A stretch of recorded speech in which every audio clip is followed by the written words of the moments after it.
So, what's up? You must have come here for a reason? Davis, the manager of the bar, said as he skillfully prepared and served some snacks. Actually, I got this from my daughter Emma. I handed the white envelope I had taken out of my bag to the manager. Emma, huh? So, you've been in touch with her?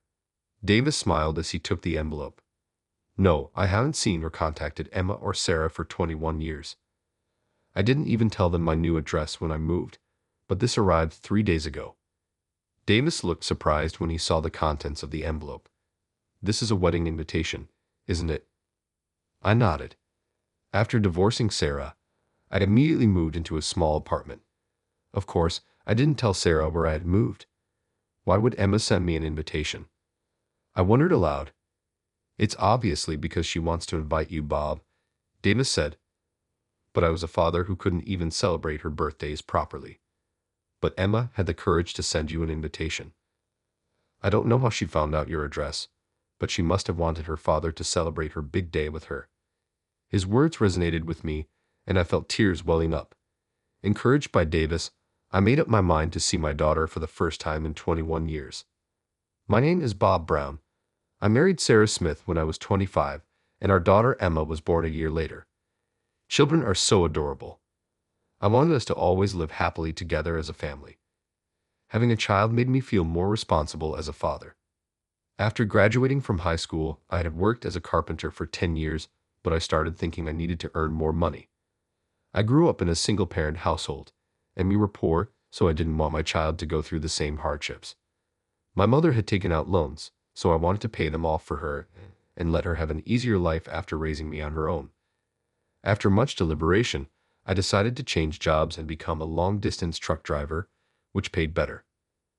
As a long-distance truck driver, it wasn't uncommon to be away from home for 3 to 4 days at a time, but back then, I worked relentlessly, pushing myself a bit for the sake of my family's happiness. However, my actions seemed to differ from the happiness Sarah had envisioned. Welcome back. Yesterday, Sarah would happily talk to me about Emma when I came home after my long absence, but at the time, I had no idea how Sarah felt. Look, I'm working hard for the family, so at least let me get some rest when I'm home. I'll listen to your story when I wake up. I would head straight to the bedroom when I got home. Without any ill intent, I would say these things to Sarah, who was taking care of little Emma by herself. I'm sorry. I can still remember Sarah's sad, apologetic face. It would have been better if she'd gotten angry at me. Maybe then I would have noticed how she felt. But I knew better than anyone that Sarah wasn't that kind of person. She never spoke ill of others. She always prioritized the feelings of those around her over her own. Without realizing it, I had driven such a kind-hearted Sarah into a corner. You didn't schedule work for this Saturday, right? Sarah asked me timidly one day. What? I'm going to be at work. I leave on Friday and come back here on Monday. Why, is there something on Saturday? Sarah hung her head when she heard my words. It's Emma's 4th birthday. When Sarah told me, I finally realized that this Saturday was Emma's birthday. Sorry, I'll take Emma shopping next week and get her whatever she wants. You had to work last year and the year before that too, right? Sarah glared at me, her eyes brimming with tears. You promised Emma last year that you'd definitely celebrate her 4th birthday together. I was at a loss for words for a while as Sarah shouted, sobbing. But it's not like I was out having fun. I didn't want them to be miserable like me just because we didn't have enough money. That's why I'm working like a horse. And while I understood what Sarah was trying to say, I was a little annoyed at this point. Sorry, but it's work. I'm doing it for our family. I'm sorry too, Sarah said, wiping her tears and fleeing to the bedroom. Good morning. The next morning, I was relieved to see Sarah acting as usual. I finally understood. On Friday morning, I greeted Emma as always. Emma, Daddy will be back on Monday. Be a good girl and listen to Mommy. If I mentioned her birthday, she would remember our promise and things would get out of hand, so I didn't mention it on purpose. Bye-bye, Daddy. Emma smiled at me without a care as usual. When I get back, I'll properly tell her happy birthday and I'll buy her what she likes. I left home as usual, convinced that working for the family was my mission. However, at the time, I never imagined that this would be my last memory of Sarah. On Monday, I came home with a stuffed toy of a dolphin, Emma's favorite. I had bought it without thinking when I saw it at a store just off the road. I'm home. I was astonished to see the dark, empty room. Sarah, Emma, and all their belongings were gone. Instead, there was a divorce petition and a note on the desk. I've lost sight of what it means to be a family with you. I'll raise Emma on my own. The note also said that Sarah's parents were furious and that I should never visit their home. I slumped to the floor on the spot. What had I been doing? I had no understanding of Sarah's feelings at all. I was filled with nothing but regret. Although the note said not to come, I drove for 3 hours in a hurry to go to Sarah's parents' house. Of course, I was turned away by her parents and wasn't allowed to see Sarah or Emma. This is why we were against her marrying you. Sarah looked so haggard, the poor thing. I bet you didn't know, but she's been seeing a therapist, Sarah's mother said. I had no idea about any of that. Sarah never said a word. When I tried to make excuses, saying it was the first I'd heard of it, Sarah's mother berated me. You never listened to her, did you? You were hardly ever home, and when you did come back, you go straight to the bedroom. Don't ever show your face in front of us again. I couldn't argue any further. Sarah was an only child, cherished by her parents. Her father worked for a major company and apparently intended to have Sarah marry someone from a good background. Then I came along, a high school graduate from a poor single-parent family with a low income. Sarah's parents had always been against our marriage. Despite that, I went to Sarah's parents again and again to convince them. I will definitely make Sarah happy. I promise I'll never make her regret it, so please trust me and let me marry her. In the end, her parents gave in and allowed us to get married. So it was unforgivable that I had made Sarah feel sad, much less that I had driven her to the point of going to the hospital. We'll be responsible for Sarah and Emma, so don't ever come here again. That's the only thing you can do. The front door slammed shut, and all I could do was hang my head. Just as her father said, the only thing I could do now was to accept the divorce and disappear from their lives. My memories after that are hazy. Somehow, I made it back home and filled out the divorce papers as instructed in the note. I sent them to Sarah's parents' house. A few days later, I received an email from Sarah. It was like a business notice simply stating that the papers had been submitted and that there was no need to reply. And just like that, I became a stranger to Sarah and Emma. Time passed, and 21 years have gone by since the divorce. I'm now standing in front of a bar. There's a sign on the door saying closed today. Oh right, they're closed every Wednesday. I muttered, shoulders slumping as I turned to leave. Hey, is that you, Bob? The manager, Davis Taylor, who happened to come out, called out to me. Long time no see, I said. It really has been a long time. Come on in. But you're closed today. That's why we can talk about all sorts of things, just the two of us. Davis beckoned me in with the same smile. As I sat at the counter, Davis swiftly served me a beer. You're looking well. Cheers to our reunion after so long. His kind voice echoed in the quiet bar. Nothing's changed here, it seems, I said, feeling reassured by the familiar interior. It's been 10 years, no, 20 years. 21 years. I'm sorry for not showing up for so long. I apologized to Davis. Has it really been that long? Well, I'm just glad to see you're doing all right. Thanks for coming by. Back when I was a carpenter, my colleagues would often take me to this bar. Eventually, I started coming on my own too, and Davis would listen to my various stories. Davis was 20 years older than me, and he was like the father I never had while growing up. So what's up? You must have come here for a reason, Davis said as he skillfully prepared and served some snacks. Actually, I got this from Emma. I handed the white envelope I had taken out of my bag to Davis. Emma, huh? So you've been in touch with her? Davis smiled as he took the envelope. No, I haven't seen or contacted Sarah or Emma for 21 years. I didn't even tell them my new address when I moved, but this arrived 3 days ago. Davis looked surprised when he saw the contents of the envelope. This is a wedding invitation, isn't it? I nodded. After the divorce, I immediately moved into a small apartment. Of course, I didn't tell Sarah where I had moved. I was so shocked that I had no desire to go to work, but I pulled myself together and worked hard until I finished paying off my mother's debts. It took me another 5 years to pay them all off. With the debts gone, I thought about switching to a less physically demanding job, but I felt like no company would want a high school graduate like me. So I'm still working as a long-distance truck driver even now. Why would Emma send me an invitation? I wondered aloud. It's obviously because she wants to invite you, Bob Davis said. But I was a father who couldn't even celebrate her birthdays properly. If I showed up at the wedding, Sarah and her parents would surely be furious. I'm sure Sarah, being kind-hearted, hasn't spoken of me to Emma. Emma herself was still young, so she probably didn't understand how immature I was. Even if Emma didn't think badly of me and actually wanted to see me, I figured Sarah and her parents still hadn't forgiven me. But Emma had the courage to send you an invitation. I don't know how she found out your address, but she must have wanted her father to celebrate her big day with her. His words resonated with me, and I felt tears welling up. By the way, do you have a new family now? Bob Davis asked hesitantly. No, my mother passed away 6 months ago, so I'm truly alone now. It's lonely, but Sarah and Emma are the only ones I love. I think living in a way that won't shame them is the least I can do to atone for my sins. My mother had urged me to remarry many times. I'm sure she was terribly worried about me being left alone after she was gone, but I stubbornly refused.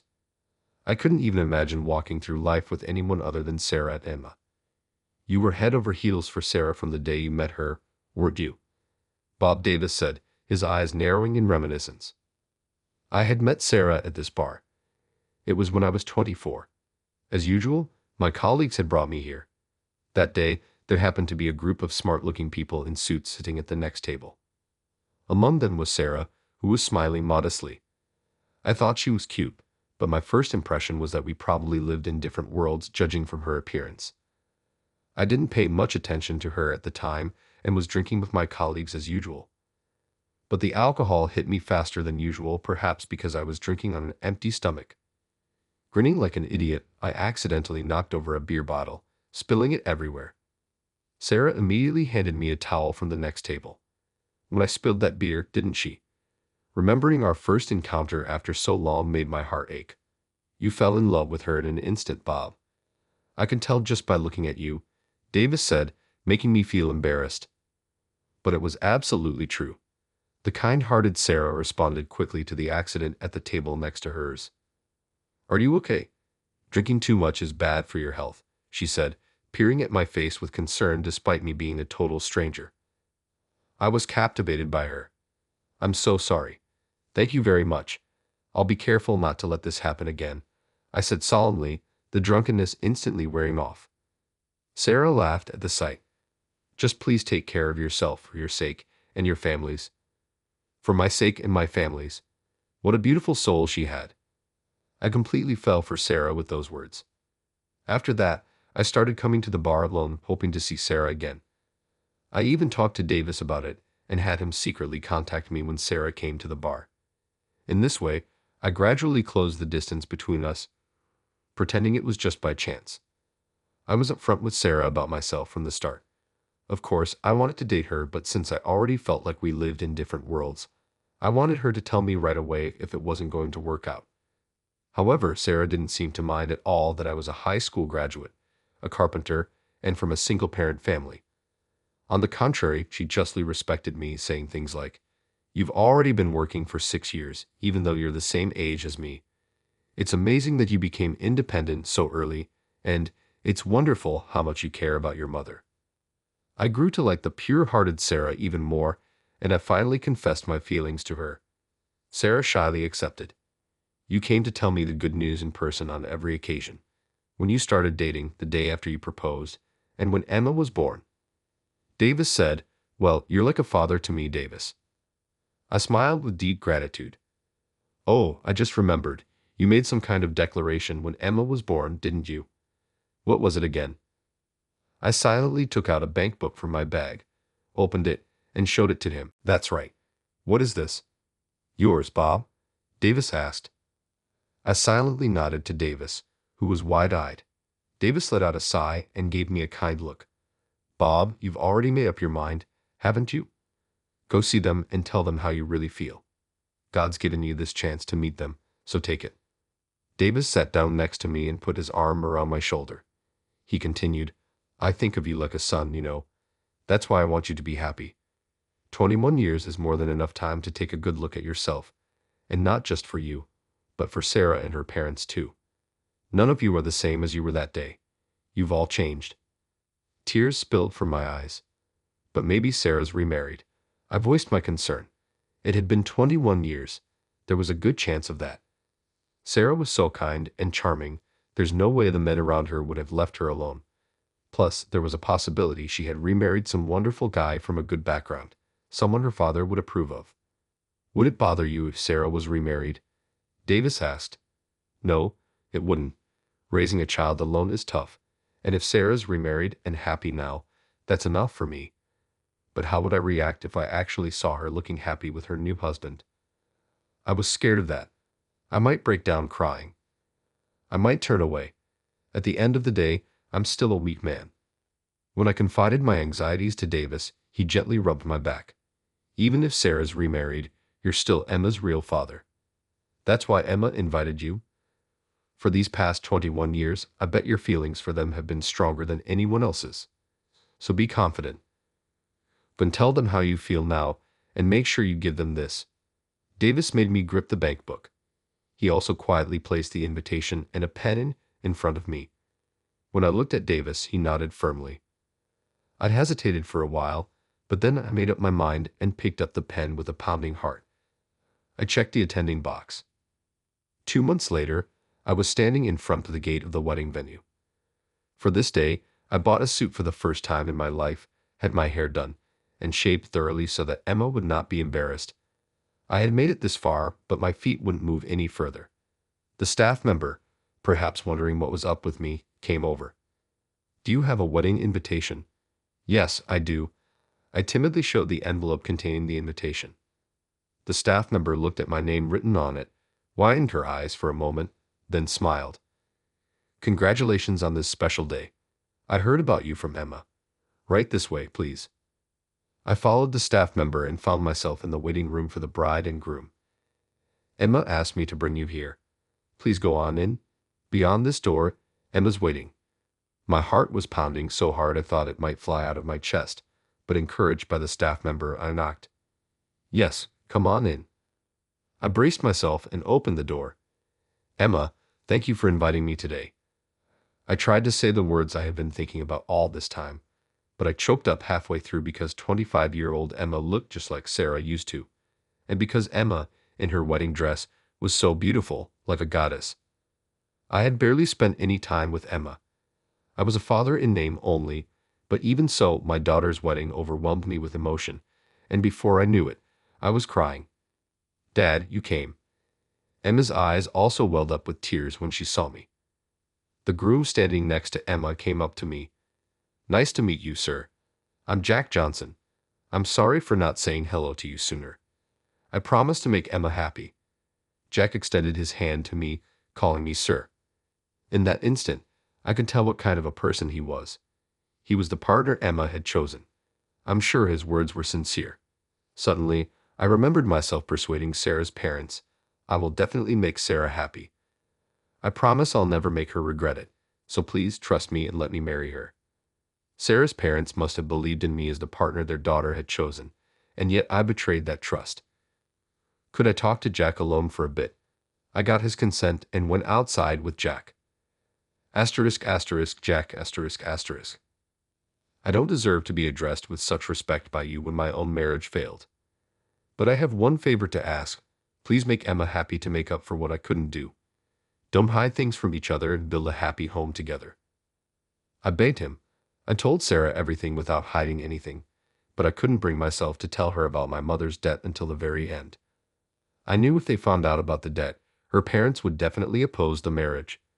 But I think that secret is why things didn't work out between us. If I had told her properly, maybe we wouldn't have gotten married in the first place. But I also wouldn't have made her sad. And even if we had married, we could have talked things through more, just the two of us. Because I prioritized my unhappiness to be with Sarah, things turned out like this. It's my life's greatest regret. So never ever keep secrets from each other as husband and wife. Jack nodded firmly. His honest demeanor put me at ease. And there's one more thing I'd like to ask. I took an envelope containing a bankbook out of my bag and held it out to Jack. He checked the contents with a puzzled look. Then he opened the bankbook, and his eyes widened. $25,000. 21 years ago when we divorced, Sarah didn't want any child support or alimony. I think it's because she wanted nothing more to do with me. But when Emma was born, I had decided to save $20 a month for Emma's future. $20 a month, $240 a year. It wasn't a significant amount, but at the time I was also paying off my mother's debts, so that was the best I could do. After I finished paying off the debts, I had a bit more leeway, so I increased the amount I saved. And including a gift for this occasion, the savings had reached $25,000. Could you use this for Emma? Jack hurriedly shook his head and tried to return the bankbook to me. No, please give this to Emma yourself. Please convey your feelings to her properly. It's not too late. Jack looked at me intently. Emma was really looking forward to seeing you. She actually intended to hand you the invitation in person. She even went all the way to your house, but in the end, she couldn't muster the courage and just left it in your mailbox. Looking at the envelope containing the invitation, I saw that indeed there was no postmark on the stamp. Really? But how did Emma know my address? Jack hesitated a bit but told me. Apparently, about a year ago, my mother had visited Sarah's family home with a nurse. At that time, Emma had brought Jack along, and he happened to be there too. When they saw my mother in a wheelchair looking completely different from before, neither Sarah nor her parents recognized her at first. By then, my mother had already been told that she did not have much time left and was in the middle of a long hospital stay. My mother told Sarah and her family the truth about her debt and how I had taken it on and paid it off for her, and she apologized. I was always causing trouble for Bob. We were poor, so I couldn't buy him the toys he wanted or send him to college. That's why he worked like a horse so his child wouldn't have to go through the same hardships. And when he said he'd pay off my debts too, I told him to prioritize his own family. But he said I was an important part of his family too. My mother had apparently told this story in tears. To this day, I feel terrible for the trouble I have caused you, but please at least acknowledge Bob's kindness. My mother had pleaded earnestly, saying that her life was short and that I was still living with Sarah and Emma in my thoughts. I knew about the debt, Sarah had said then. Sarah had knelt in front of my mother and gently held her hand. What? Sarah knew about the debt? Yes, it seemed so. Jack continued the story. I knew he was working hard for his family, but I wanted him to talk with me about it properly because we were family, Sarah said with a distant look in her eyes. I was young at the time, struggling to raise a child for the first time, and I couldn't take it anymore. So I decided to get a divorce. I don't regret it. If I hadn't divorced him back then, I would have come to hate Bob. I'm sorry. It's my fault. Bob didn't do anything wrong. My mother apologized, but Sarah said, that's not true. I was able to avoid hating Bob because I divorced him back then. I still think about him even now. I know he's kinder than anyone else. Upon hearing those words, my mother broke down sobbing. Sarah wrapped her red blanket over my mother and said, Mother, thank you for coming all this way. Thanks to you, I found the courage. It might take some time, but I'm determined to convey my feelings to Bob. Apparently, this was when Sarah asked my mother for my address. Come to think of it, at some point, my mother started treasuring this red blanket. I can't believe it was actually Sarah's. As one fact after another came to light, tears were spilling from my eyes before I knew it. Thanks to my mother's actions, I was able to reunite with them like this. I was also able to learn about Sarah's feelings. My mother had been acting for my stake until the very end. I gripped the return back, Buck L. Jack. Thank you for telling me. I'm going to give this bank buck to Emma myself after all, encouraged by Jack. I hurried to where Emma was. Emma, when I opened the waiting room door, Sarah was there too, along with Emma. Sarah, Bob, I had no more doubts. I was going to tell them how I feel with that strong conviction. I clenched my fist and cried out, Sarah, Emma, I'm so sorry for these past 21 years. All I could do was wish for your happy. I thought I had no right to see you, but I thought about you too more than anyone else. Thank you for inviting me here today. Thank you so much. 21 years worth of feelings came pouring out. Now over 50 years old, my face was a mess with tears. Seeing me like that, Sarah and Emma laughed through their own tears. Bob, you hadn't changed. You cried like this in front of everyone when I accepted your proposal too. Really, Dad's such a crybaby. Listening to the casual conversation between mother and daughter, I felt how much Emma had grown. How have you been? Good, not drinking too much. Not at all. Are you cooking for yourself? I mostly have ready-made meals, but I do cook pasta every now and then. And I make fried eggs every morning. That's no different from before. Sarah and I looked at each other and laughed. It felt like the bittersweet days before we got married. You two are kind of hitting it off, Ems. So you didn't remarry? I asked Sarah hesitantly. Sarah and Emma looked at each other and burst out laughing. There's no way Mom would remarry. No matter how many times Grandpa encouraged her, she stubbornly refused. Sarah giggled. After all, Mom's number one guy is Dad, right? Sarah's face suddenly turned red, and she replied bashfully, I suppose so. Yes, that's right. I can tell you how many times I've wanted to get in touch with you, Bob, but I couldn't bring myself to do it, thinking you might have a new family. I'd never remarry. No way. You two have always been precious to me. We shared our feelings with each other. Then I approached the two of them and hugged them tightly. Thank you for coming, Dad. This is a fresh start. A fresh start here. Change into this. I am appointed to a tuxedo that they had prepared for me. Please be there as my father. But I haven't done anything fatherly. You thought about me more than anyone else, right? That's something only a parent can do. Urged by Emma, I went to change. Then I noticed the bank book in my hand. Emma, congratulations on your wedding. Please accept this. Tears spilled from Emma's eyes as she opened the bank book. The bank book with entries printed every month for 25 years. You really did think about him all this time. Sarah also peeked at the bank book, shedding tears. Thank you, Dad. I'll treasure this and use it for my family. I felt truly relieved that she accepted it. For the first time, I was able to do something fatherly for Emma. I felt like I could have a little more confidence in myself. The wedding ceremony was then carried out as planned. I had a proper talk with Sarah's parents too, and my life changed drastically in this one day. Then, a week later, I'm now standing in front of Davis's bar. Next to me are Sarah, Emma, and Jack. Davis, the manager, is like a father to me. I always make sure to tell him the good news in person at each milestone in my life. Saying this, I opened the door of the bar with great vigor. Welcome, Davis said, smiling kindly at the four of us. Davis, I'm remarrying Sarah. His eyes widened for a moment. Is that so? Congratulations. And congratulations to Em and Jack too. Yes, that's great. I'm so glad you're all happy. Davis cried with joy for us. We all looked at each other and smiled. Yes, we're so happy right now. This time for sure, we're going to spend our days happily.